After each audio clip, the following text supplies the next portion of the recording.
To be more productive, we don't want to rely on motivation. What we want instead is to create systems that help us stay disciplined and stay productive over a long period of time. In this video, I plan to share with you guys how I track and manage different tasks so that I can use my time as optimally as possible, leaving time for the things that matter the most to me. If you're a student who wants to do many things outside of school, or an NSF trying to make your NS life more productive, this video is for you. Hi everyone, I'm Gaius, a Singaporean in my second year of National Service waiting to study at the National University of Singapore. And you might be wondering what uniquely qualifies me to talk about productivity, and if I'm very honest, nothing. However, I am someone who has spent a lot of time researching how to be more productive because of how much I hate National Service and the time wasted, which made me want to make use of the little time I have outside of camp as productively as possible. Because of that, I picked up various things while in National Service. For instance, I read over 50 books, and I also signed up for many online courses on web development, data science, business analytics, and more. I also started a tuition side hustle that eventually I intend to scale to make me money, and I'm also learning an assortment of skills to hopefully improve this YouTube channel. This is a long list of tasks, and honestly, without proper systems, I don't think I'll be able to manage it at all. I'm very easily overwhelmed, so it's not that I'm uniquely capable to be able to juggle this long list of tasks. Which is why today I plan to cover a 3-part system that works for me, and which would hopefully also work for you. So before we delve into the systems I use to manage my time, I want to talk a little about a concept I first heard from author Robert Greene called dead time.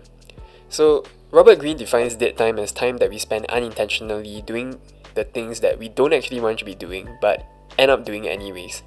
I think one good example are the infinity pools such as Instagram, YouTube, TikTok, that sap our attention and take us away from the things that we want to be doing the most. And yes, you can curate what you consume, but ultimately most of us want to be doing things rather than consuming content.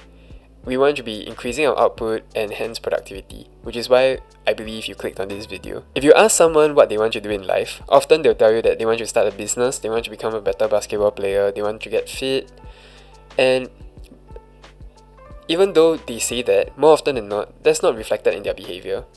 More often than not, they actually spend the time, doing silly things such as scrolling through Instagram and TikTok. So one thing I recommend everyone do, regardless of the systems you use, is ask yourself every time you find yourself doing something unconsciously, like spacing out, doing something mindlessly, especially when it comes to social media, is whether or not doing this truly adds value to your life long term, and whether or not it's truly how you want to be spending your time.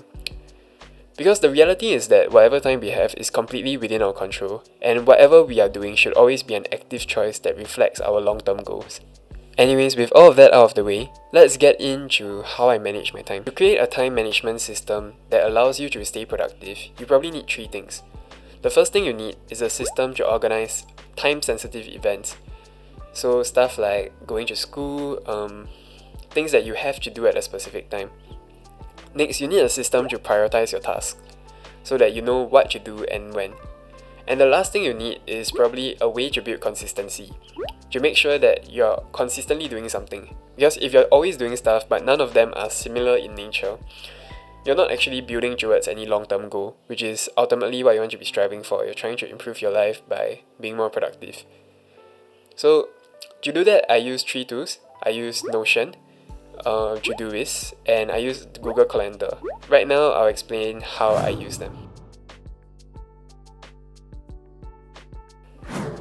For me, Google is where I put the tasks that have real deadlines or that actually need to occur at specific times. So right now for me, that's going to camp because I'm in National Service, as well as meeting my friends and family. If I was in school and I had lessons or I had deadlines and submission dates to track, this is where it would go as well. So for assignments, what I would do is I would schedule a starting date about 1 week before the deadline of the assignment. So this makes me go, oh, okay, I have to get started, so that I wouldn't prioritize every other task over my assignments, which I'm bound to do because the other things I view as important and I put on my to-do list tend to be more fun than doing an assignment. So yeah, I put it in my Google Calendar, even though technically it's a task that doesn't need to be done at a specific time. Anyways, these are the things I choose to put into my calendar app. I don't think you have to use Google Calendar or these have to be the tasks that you put inside your Google Calendar, but I think having a calendar app and a way to track your time of some sort is necessary in every productivity system. So the next app I use is ToDo List. And what ToDo List is basically a to-do list app that allows you to sort your to-dos into projects. It also has a section for today's tasks as well as a view that allows you to see 1 week's worth of tasks at once. The reason you need a to-do list app is mainly to keep track of all the different things you are trying to do, because there's always things you have to do, and a lot of times they're not time sensitive enough to be put into your Google Calendar, but yet at the same time you kind of want to get through it at some point of time. If you're like me and you're trying to do many things at once, it's tough to keep track of all the tiny knickknacks that you have to do and all the random things that may come up along the way. So having an app like a to-do list app where you can just quickly jot it down and think about it later helps a lot. So typically I don't schedule tasks that are in here ahead of time. If I had to schedule a task, it would be in my Google Calendar, which allows me to create all-day events if I need to do this thing on a specific day. So if a task has to be done by a certain day but not necessarily at a certain time, I'll put it in my Google Calendar. But otherwise, I'll generally pick what I want to do on the day itself. So I'll wake up in the morning, I'll go through my to-do list, and I'll select a few tasks for the day. And when you schedule it for today, you can actually see it under the Today's Task tab, which makes it very good for staying focused. Because if you keep them in your projects instead of sorting them into today's folder, you're always very tempted to jump between different tasks. If you only set a limited number of tasks for the day, it's very, very difficult to be distracted. You're very likely to stay on task, and even if you jump between multiple tasks, at least you'll only be that 3 tasks. Honestly, any to-do list app would work. All you need is an app where you can quickly take down the tasks that you have to do so you don't forget them. And when you wake up in the morning, you can just go through the to-do list app and decide what it is you want to do for the day. The third app I use is Notion, which is also my project manager of choice. But in this system is what I use to keep track of whether or not I'm being consistent on the things I want to do long term. So Notion is great because of its customizability.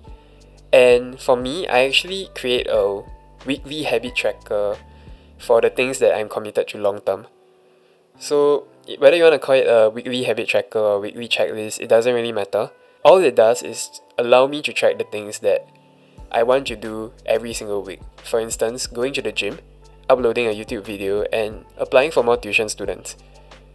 These things are basically what I view as non-negotiable, and they are tasks that I have to do each week, regardless of how busy I am. While on the other hand, Todoist is more for the things that I need to do, but are not time sensitive or especially important. So, to explain the difference between my weekly checklist and what I use Todoist for, you need to understand the 3-part productivity system that I first heard from YouTuber Ali Abdal, where he suggests that there are 3 parts to productivity, being the plane, where you do the things that you need to do, the engineer, where you refine the process of doing those things, and the pilot, who helps decide what those important things are. He also suggests that you should spend 80% of your time as the plane, and only 10% as the pilot and engineer respectively, which of course, I agree with. If I had to differentiate between the activities that go into my Todoist and Notion even further, it would be that the tasks that are in my Todoist are more of the engineer activities, while the tasks in my Notion are kind of my plain activities that I do repeatedly over a period of time. Okay, so the question you guys might have after seeing all of that is, where do you find time for your studies? Because a lot of the things we all want to do in life require either a good degree or it requires us to have some sort of specialized skill. So where do we find the time to work on these things? In my opinion, the time you work on these things is, well, whenever you're free. So I think this is where having a default activity comes into play.